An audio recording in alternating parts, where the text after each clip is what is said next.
అందరికీ నమస్కారం. కార్యక్రమం ప్రారంభించే ముందు గురువుగారు బ్రహ్మర్షి పత్రి గారికి ఒక్కసారి మనం ధన్యవాదాలు చెప్పుకుందాం. మనం గత కొన్ని రోజులుగా ముఖ్య విషయాల మీద వివరించుకుంటున్నాం. ఆ పదంలోనే అర్థం ఉంది. ముఖ్య విషయము అని. ఎన్నో విషయాలుంటాయి. వాటిలో ముఖ్యమైనవి అంటే చాలా ఇంపార్టెంట్ అయినవి అని అర్థం. అంచేత ఇటువంటి వాటి మీద ఎక్కువ దృష్టి పెట్టాలి.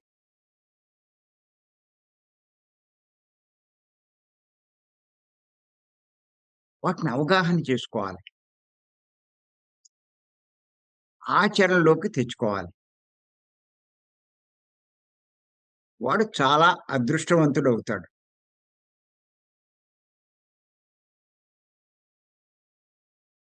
చేత ముఖ్య విషయాల్ని శ్రద్ధ చేయకూడదు.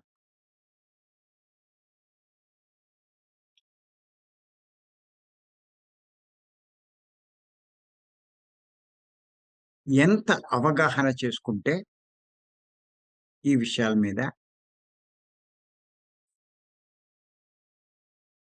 వారు జీవితంలో అంత లాభం పొందుతారు.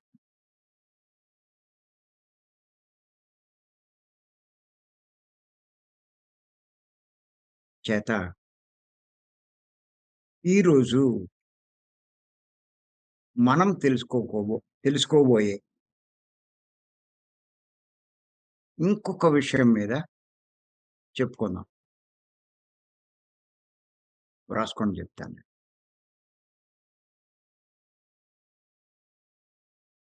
మరణానంతర జీవితం మీద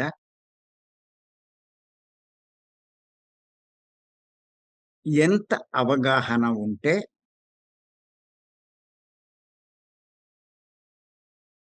మీరు మీ లక్ష్యానికి అంత దగ్గరైనట్టు. మళ్ళా ఇంకోసారి చెప్తాను. మరణానంతర జీవితం మీద ఎంత అవగాహన ఉంటే మీరు మీ లక్ష్యానికి అంత దగ్గరైనట్టు.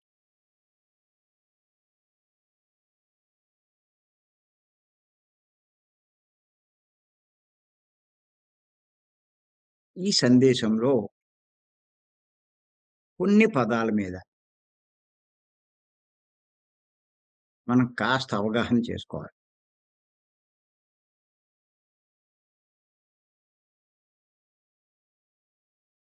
మీ లక్ష్యానికి అంత దగ్గరైనట్టు. అంటే ప్రతి ఒక్కరికి ఒక లక్ష్యం ఉంటుంది.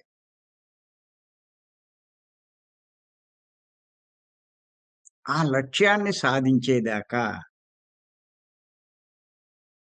ఈ జీవితం అలా కొనసాగుతూనే ఉంటుంది. అంటే ఈ జన్మలు అలా కొనసాగుతూనే ఉంటాయి. జన్మ లేని స్థితి సాధించాలి అంటే లక్ష్యాన్ని చేరుకోవాలి.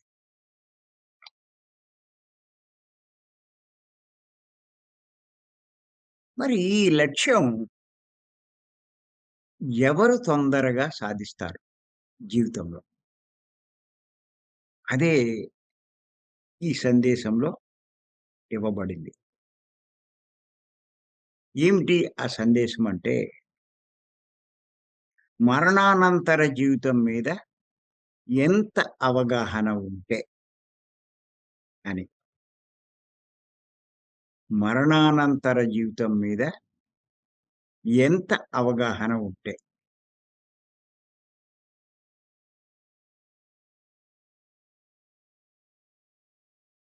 ఇక్కడ ఇంకా మనం అవగాహన చేసుకోవాల్సిందేంటంటే, ఈ పదాన్ని బట్టి మనకి ఇంకొకటి అర్థమవుతుంది. జీవితం 2 రకాలు. మరణించక ముందు ఉన్న జీవితము, మరణించిన తర్వాత ఉండే జీవితం. 2 రకాలు. ప్రతి ఒక్కరికి మరణించక ముందు ఉండే జీవితం గురించి తెలుసు. దాని మీద అవగాహన ఉంది. కానీ మరణానంతర జీవితం గురించి పూర్తిగా ఎవరికీ అవగాహన లేదు.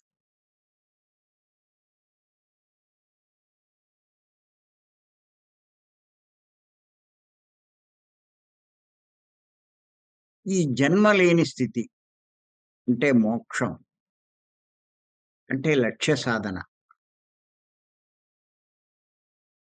ఎప్పుడు సాధ్యమవుతుంది అంటే, మరణానంతర జీవితం మీద అవగాహన ఉండాలి. విచిత్రం ఏంటంటే,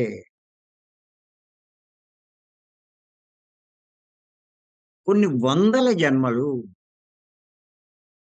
ఈ మరణానంతర జీవితం మీద అవగాహన లేకుండా గడిచిపోతాయండి.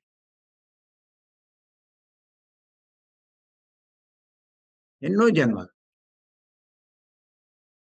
అసలు నిజంగా ఇంకా అవగాహన సంపాదించుకోకపోతే, కలిగి ఉండకపోతే జన్మలు అలా పెరుగుతూనే ఉంటాయి. అంచేత జన్మ లేని స్థితి సాధించాలని ఎవరైతే అనుకుంటారో, వాళ్ళు ముందుగా మరణానంతర జీవితం మీద అవగాహన సంపాదించుకోవాలి.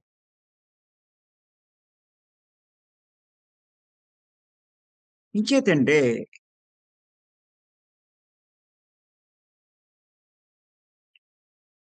మానవులకి ఎంత తెలుసున్నా, వాళ్ళు ఎంత గొప్పవాళ్ళైనా, పండితులైనా,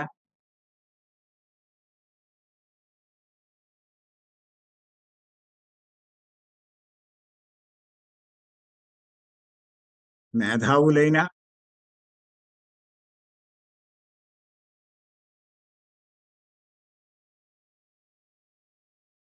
మరణించక ముందు ఉండే జీవితం మీదే వాళ్ళకి అవగాహన ఉంటుంది కానీ, మరణించిన తర్వాత ఉండే జీవితం గురించి అవగాహన ఉండదు. అంచేత మహా పండితులవ్వచ్చు, మేధావులవ్వచ్చు, స్కాలర్స్ అవ్వచ్చు, ఎంతైనా కూడా వాళ్ళు, ఎంత గొప్పవాళ్ళైనా కూడా,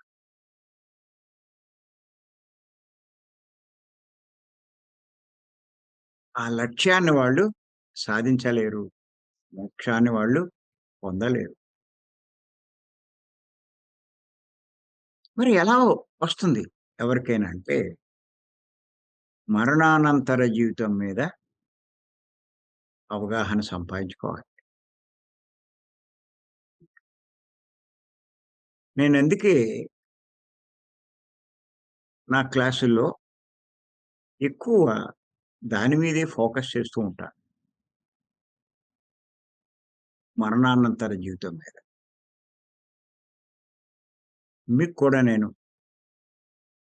చెప్పేదేంటంటే, మీరంతా ఎంతో ఎదగవలసిన వారు. ఎన్నో నేర్చుకోవాల్సిన వారు, తెలుసుకోవాల్సిన వారు.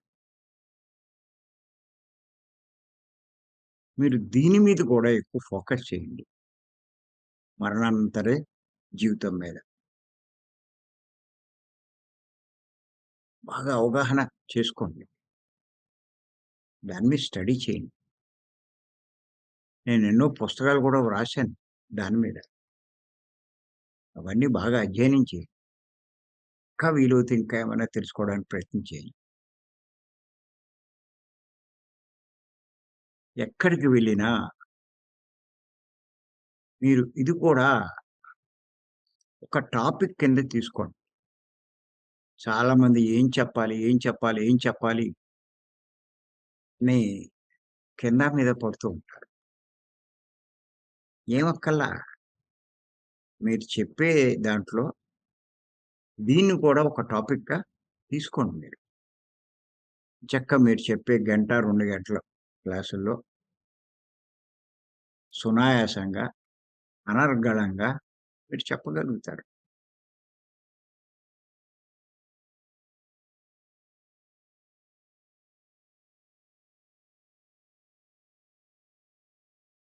అంచేత ఈరోజు మనం కూడా ఆ మరణానంతర జీవితం మీద కొంత అవగాహన చేసుకోవడానికి ప్రయత్నిద్దాం. ఎంచేతంటే మరణించక ముందు ఉండే జీవితం మన కళ్ళకి కనిపిస్తుంది. మన ఇంద్రియాలకి తెలుస్తుంది. ఇంద్రియాలతో మనం గ్రహించొచ్చు. కానీ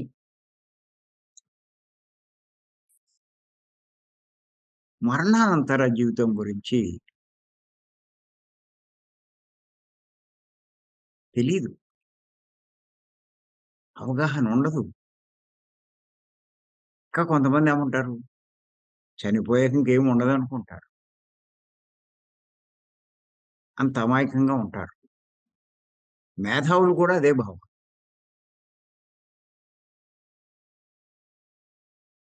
ఆ మరణానంతర జీవితం మీద యోగులు, జ్ఞానులు వారికి బాగా అవగాహన ఉంటుంది.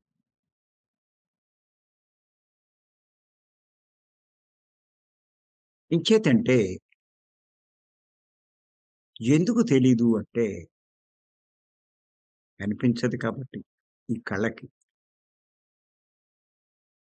ఈ ఇంద్రియాలకి సాధ్యం కాదు కాబట్టి. మానవ ఇంద్రియాలకి.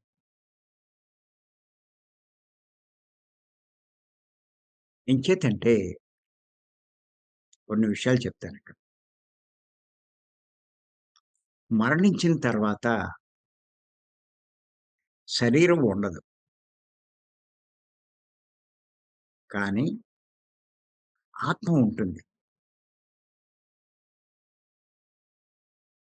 ఆత్మ ఉంటుంది కానీ కనిపించదు.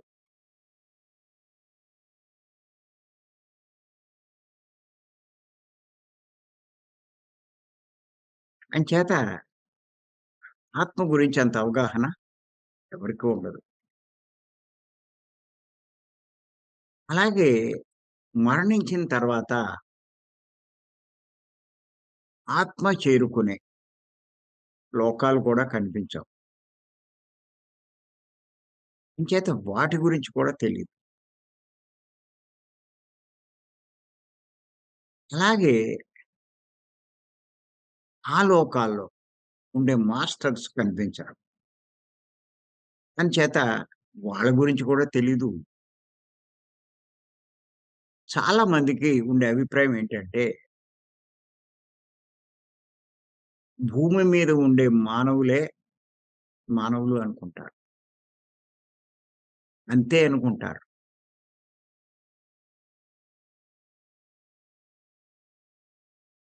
కొంతమంది ఓ సందేహం వెలిబుచ్చుతారు. అసలు ఎక్కడి నుంచి వస్తున్నారు ఈళ్ళంతా అని. అంటే ఇంతే కదా జనాభా. వీళ్ళంతా ఎక్కడి నుంచి వస్తున్నారు అని. ఈ జనాభా పెరుగుతూ ఉంటే.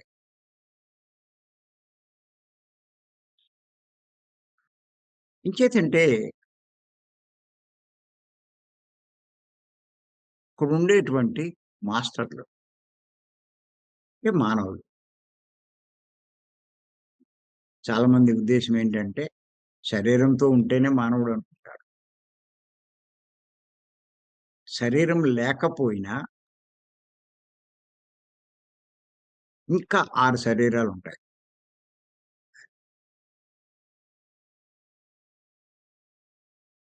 మరి ఆత్మ ఉంటుంది. వాళ్ళంతా మానవులే. వాళ్ళు కనిపించరు. కనిపించని లోకాల్లో ఉంటారు. ఏం తెలుస్తుంది చెప్పండి వాళ్ళ గురించి? అలాగే ఆ కనిపించని లోకాల్లో ఏం జరుగుతుందో అది కనిపించదు. అంచేత దాని గురించి కూడా తెలీదు.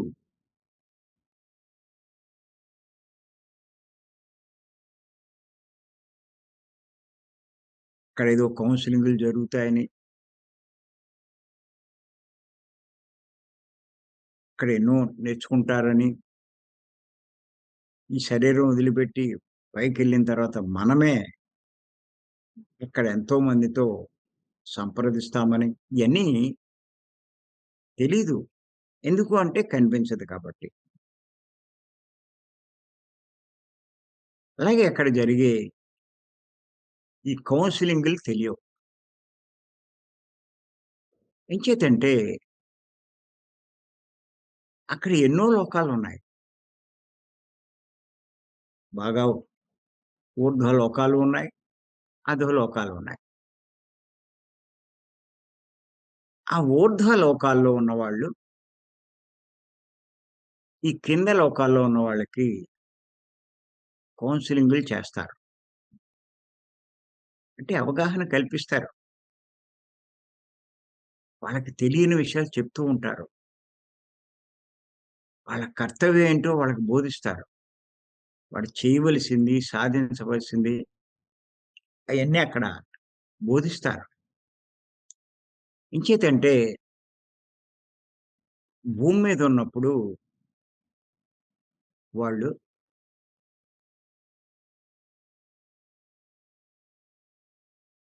అవేమీ సాధించరు. ప్రయత్నం చెయ్యరు. వాటి గురించి ఆలోచించకుండానే జీవించేస్తారు వాళ్ళు. అంచేత అక్కడ కౌన్సెలింగులు జరుగుతాయి. ఇయన్నీ చెప్తారక్కడ. నువ్వెళ్ళిపోతావు భూమి మీదకి. మళ్ళా ఇయన్నీ మర్చిపోతావు. కానీ ఎన్నో ఉన్నాయి. ఇయన్నీ తెలుసుకోవాలి. దానికి జ్ఞానం సంపాదించుకోవాలి. నువ్వెంత జ్ఞానం సంపాదించుకుంటే ఇవన్నీ మీకు అంత అవగాహన కలుగుతుంది. మరి ఆ జ్ఞానం సంపాదించుకోవాలి అంటే భూమి మీద ఒక సద్గురువుని కూడా పట్టుకోవాలి. వారి గైడెన్స్‌లో నువ్వు కృషి చేస్తే నువ్వెన్నో తెలుసుకుంటావు. ముఖ్యంగా భూమి మీదకెళ్ళిన తర్వాత భోగాలు, సుఖాలు ఇయి కాదు. జ్ఞానం సంపాదించు. ఇలాగ ఎన్నో కౌన్సెలింగ్‌లు చేస్తారు. ఇక్కడ వాడు పాపం చెప్పినయన్నీ ఊకొడతాడు. విచిత్రం ఏంటంటే భూమి మీదకొచ్చిన తర్వాత అవన్నీ మర్చిపోతాడు. మళ్ళా యథాప్రకారం జీవిస్తాడు. అది జరిగేది. కనిపించని వాటి గురించి ఆలోచించడు. కనిపించే వాటి గురించే మరి ప్రాముఖ్యం ఇస్తాడు. అది. ఇంచేతంటే ఇయన్నీ కూడా కనిపించవు, తెలీదు.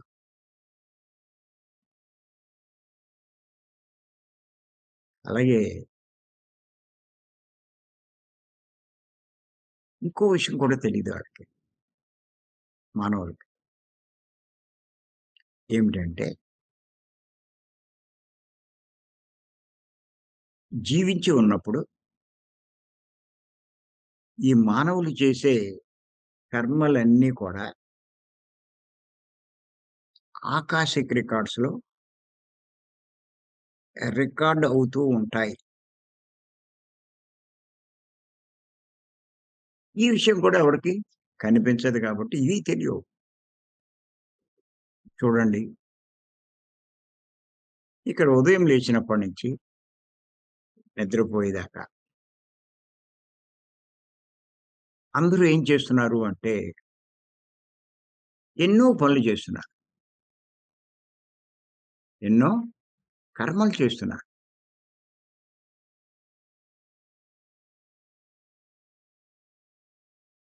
ఎన్నో మాటలు మాట్లాడుతున్నారు. కానీ ఇవన్నీ కూడా ఆ కనిపించని లోకాల్లో వీడి పేరు మీద రికార్డవుతున్నాయి అన్న సంగతి తెలీదు.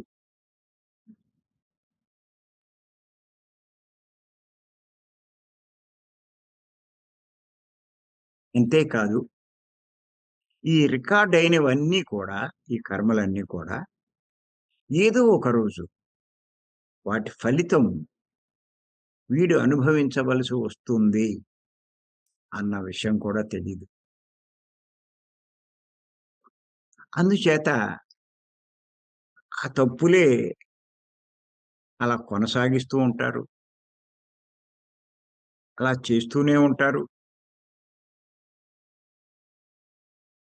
వాటి ఫలితం అనుభవించవలసిన సమయం వచ్చేసరికి ఆ కష్టాలు మీద పడతాయి. అవి ఎందుకొచ్చినాయో అర్థం కాదు.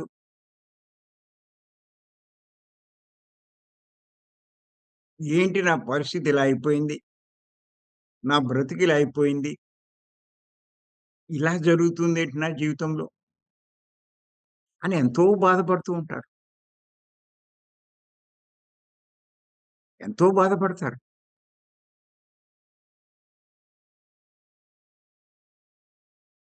మరి ఎందుకింత బాధ కలిగింది? అంటే వీడు గతంలో చెయ్యకూడని పనులు చేస్తూ, మాట్లాడకూడని మాటలు మాట్లాడుతూ ఉండడం వల్ల అవన్నీ రికార్డయి దాని ఫలితం వీడిప్పుడు అనుభవిస్తున్నాడు. ఏమీ తెలియవు. ఆకాశిక్ రికార్డ్స్ కనిపించవు. అందులో ఇయన్నీ రికార్డ్ అవుతున్న సంగతి కూడా తెలీదు. వాటి ఫలితం కూడా అనుభవించాల్సొస్తుందన్న సంగతి తెలీదు. ఇంచేత ఈ మాంసం తినకూడదు. మాంసాహారం ముట్టుకోకూడదు. అది మహాపాపం. దాని ఫలితం అనుభవించాల్సొస్తుంది. ఎంత దారుణమైనటువంటి జీవితం భవిష్యత్తులో కలుగుతుంది అన్నది తెలీదు. ఆ కాలు ఇరిగినప్పుడో, ఆ చెయ్యి ఇరిగినప్పుడో, ఆ జబ్బొచ్చినప్పుడో, అది జరిగినప్పుడు ఇలా అయిపోయిందేంటి అని అప్పుడు తెలుస్తది. అప్పటిదాకా చెప్పినా కూడా వాళ్ళేమి అంగీకరించరు, ఒప్పుకోరు. అది జరిగిన తర్వాత మరి నేను చెప్పాను కదా! ఇలా జరుగుతుందని అన్నప్పుడు అందులో కొంతమందికి కొంత అవగాహన కలుగుతుంది. కరెక్టే. అది చేశాను కాబట్టే ఇలా జరిగింది. ఇంకా పని చెయ్యను అని అప్పుడు కొంచెం ప్రవర్తన మార్చుకుంటారు. లేకపోతే మూర్ఖత్వంలో ఉన్నవాళ్ళు అలాగే కొనసాగించి, అలాగే కష్టాలు తెచ్చుకుంటారు. బుద్ధుడు చెప్పాడు కదా! పాపం చేసేటప్పుడు సుఖభ్రాంతి ఉంటుంది. కానీ, ఆ పాప ఫలితం అనుభవించేటప్పుడు జీవితం కడు దుర్భరంగా ఉంటుంది అని చెప్పి. ఆ పాపం ఉత్తినే చేసేస్తారు. అది గొప్ప సుఖం. ఎంచక్కా కోడిని తిన్నప్పుడు ఎంత టేస్ట్‌గా ఉంటుందండి ఆ మషాలాలు అయ్యి యేసుకొని లొట్టలేసుకుంటూ తినేస్తారు. తినకపోతే దండుగ అనుకుంటారు జీవితం. ఆ తిన్నోడిని చూసే ఆక్షేపిస్తారు. ఎవడైనా పలావ్ తింటాడు కానీ పప్పన్నం తింటాడేట్రా అంటారు. పలావులు తింటారు గానీ, పచ్చగడ్డి తింటారా అంటారు. ఈ తోటకూర, గోంగూర ఏసుకు తింటే. ఇలా ఆక్షేపిస్తారు వాళ్ళని. ఎందుకు పనికిరాని వాళ్ళం చూస్తారు.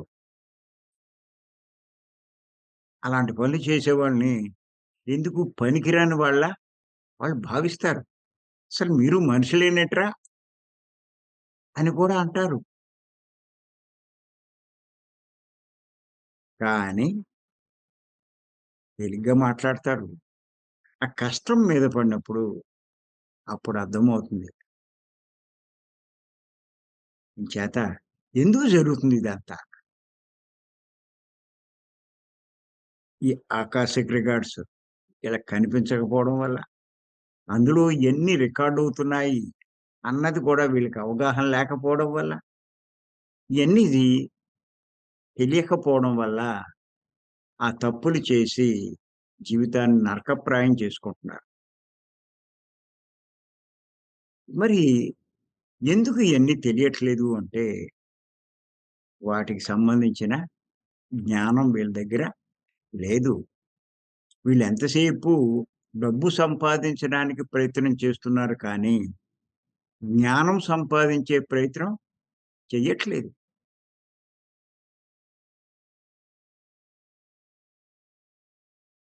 జ్ఞానం సంపాదించే ప్రయత్నం చెయ్యట్లేదు.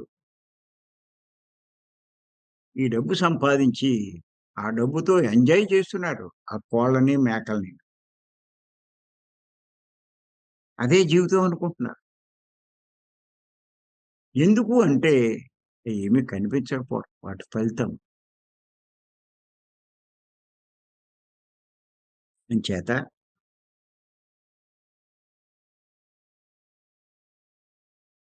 ఇది కూడా తెలుసుకోవాలి. ఈ మరణానంతర జీవితం మీద ఎంత అవగాహన ఉంటుందో, అప్పుడు మీరు మీ లక్ష్యానికి అంత దగ్గరవుతారు అని చెప్పి చెప్పుకున్న సందేశం ఇది. చేత ఇయన్నీ కూడా అవగాహన చేసుకోవాలి. అవగాహన సంపాదించుకోవాలి. అలాగే మళ్ళీ కొత్త జన్మ ఎలా తీసుకుంటారు అన్నది కూడా తెలీదు. ఇదే జన్మ అనుకుంటున్నారు. ఇదయిపోతే ఇంక అయిపోయిందనుకుంటారు జీవితం. కాదు. మరణించిన తర్వాత కూడా జీవితం ఉంటుంది. అంతేకాదు మరల ఇంకొక జన్మ కూడా వీళ్ళు తీసుకోవాల్సొస్తుంది. ఈ విషయాలు తెలియవు. ఇంకిక్కడితో డాకురు ఎంచక్కా ఎంజాయ్ చేసేత్తే వెళ్ళిపోద్దనుకుంటారు. కానీ ఇప్పుడు చేసిన కర్మల ఫలితం మళ్ళా జన్మ తీసుకొని అనుభవించవలసి వస్తుంది అన్నది అవగాహన ఉంటే దాన్ని తగ్గట్టుగా వీళ్ళు జీవిస్తారు.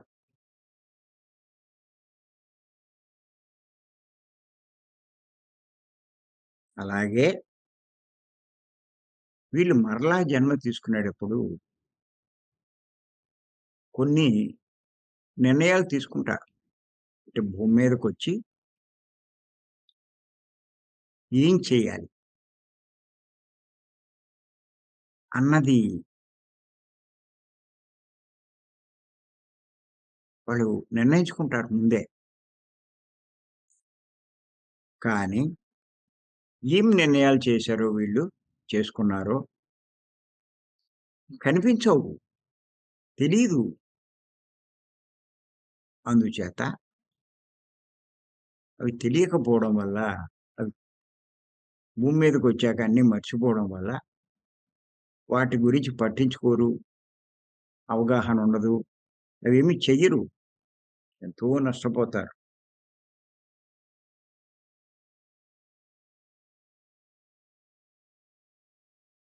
అలాగే భూమి మీద ఎటువంటి కర్మలు చేసిన వాడు ఎటువంటి లోకాలకి చేరుకుంటాడు. ఇది కూడా కనిపించదు. ఇంచేత అది తెలీదు. మరి ఇయన్నీ కనిపించకపోవడం వల్ల, ఇవేమీ తెలియకపోవడం వల్ల, వాటినసలు దృష్టిలో పెట్టుకోకుండా వీళ్ళు జీవిస్తారు. జీవించడం వల్ల వీళ్ళెంతో నష్టపోతారు. కష్టాల పాలవుతారు. జన్మలు పెంచుకుంటారు. నరకం అనుభవిస్తూ ఉంటారు. అంచేత ఎవరైనా సరే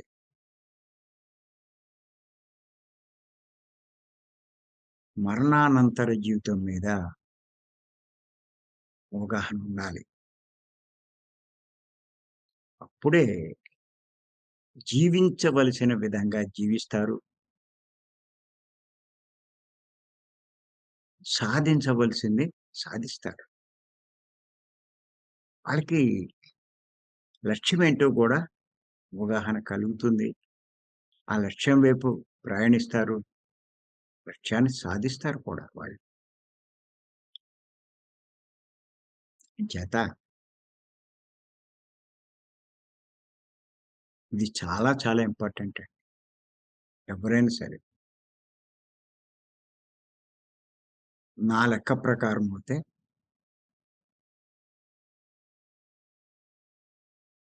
ఒక 50%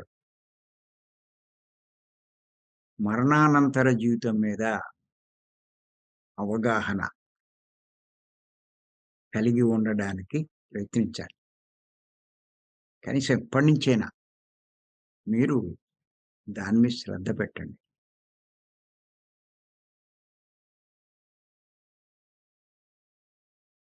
ఎంత మీరు శ్రద్ధ పెట్టి ఆ రకమైన అవగాహన కలిగి ఉంటారో మీరంత లాభం పొందుతారు.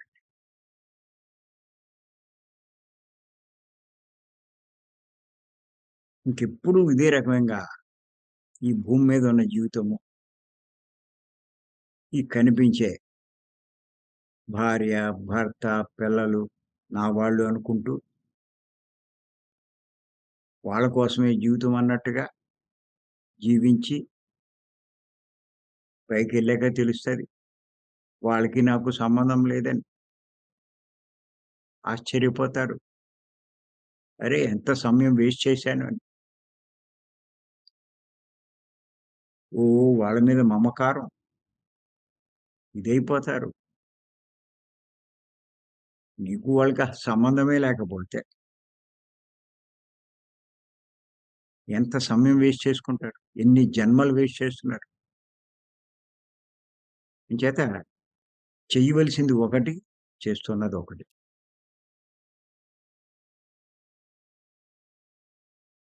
అదే డ్యూటీ అనుకుంటారు. అదే చేయవలసిందనుకుంటారు. శరీరం వదిలాక తెలుస్తుంది. ఎంత వేస్ట్ చేశాను.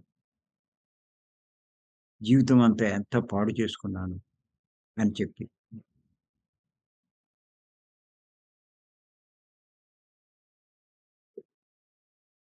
నేను వ్యాపారం మానేసి ఈ మార్గంలోకొచ్చినప్పుడు ఎంతోమంది ఆక్షేపించారు నన్ను. అంత మంచి వ్యాపారాలు పెట్టుకొని ఏంటి ఈడు తెలివి తక్కువోళ్ళగా ఎవడో గురువుని పట్టుకొని అన్నీ వదిలేశాడు అనుకున్నారు. కానీ ఈ జ్ఞానం పెరిగే కొద్దీ నాకు బాగా అవగాహన కలిగింది. నేను తెలివి తక్కువోడిని కాదు. ఎవరైతే ఈ మార్గంలోకి రాలేదో వాళ్ళే తెలివి తక్కువోళ్ళు. వాళ్ళు ఏదేదో సాధిస్తున్నాను, ఏదేదో సంపాదించుకుంటున్నాను, ఏదేదో చేసేస్తున్నాను అనుకుంటున్నారు. వాళ్ళ జీవితమంతా వేస్ట్ చేసుకుంటున్నారు. వాళ్ళకి ఇవ్వబడిన అవకాశమంతా, శక్తిని అన్నీ ఎందుకు పనికిరాని పనులకి చేస్తూ ఎంతో బాగా ఉపయోగించుకుంటున్నాను అనుకుంటారు. నిజంగా నవ్వొస్తది. వీళ్ళందరినీ చూస్తే అన్నీ తెలుసున్నా కూడా ఏమీ చేయలేరు. ఇంకా రిటైర్మెంట్ అవ్వలేదు. ఇంకా ఆ పని పూర్తవ్వలేదు, ఇదవ్వలేదు అనుకుంటూ అలా జీవితాన్ని వృధా చేస్తూ ఉంటారు. చివరికి ఆ సమయం వచ్చేసరికి ఈళ్ళకున్న ఓపిక కూడా ఉండదు. చెయ్యాలనుకున్న ఏమీ చెయ్యలేరు. సాధించాలనుకున్నవి సాధించలేరు. నేనందుకే అంటూ ఉంటాను. కనీసం 25% 50 కాదు. 25% 50 చేయగలిగితే మీరు గొప్పోళ్ళే. 75 చేస్తే ఇంక మిమ్మల్ని మించినోడు ఎవడు లేడు. కనీసం 25% మరణానంతర జీవితం మీద అవగాహన కల్పించుకొని, దానికనుగుణంగా జీవించే ప్రయత్నం చేయండి. మీరు ఎంతో లాభం పొందుతారు. మీకు రేపు మరణించిన తర్వాత జరిగేది తెలుసుకుంటే, మీలో ఎంత మార్పులొస్తాయో, మీ ప్రవర్తనలో, మీ మాటల్లో, జీవితంలో ఎన్ని రకాల మార్పులొస్తాయో, మీ జీవితం ఎలా మారిపోతుందో మీకు బాగా అవగాహన కలుగుతుంది. అంచేత ఇది చాలా ముఖ్యం. ఒక్క పూటలో మనం చెప్పుకొని ముగించేది కాదు. తెలుసుకుందాం. దాని మీద తెలుసుకుందాం. మరి రేపు దీనికి అనుగుణంగా మరికొన్ని విషయాలు మనం తెలుసుకుందాం. ఆ అవగాహన ఉంటే ఎన్ని రకాల లాభాలు పొందుతామో కూడా మనం తెలుసుకుందాం. మరి ఈ అవకాశం ఇచ్చిన మీ అందరికీ నేను ధన్యవాదాలు చెప్తున్నాను. Thank you.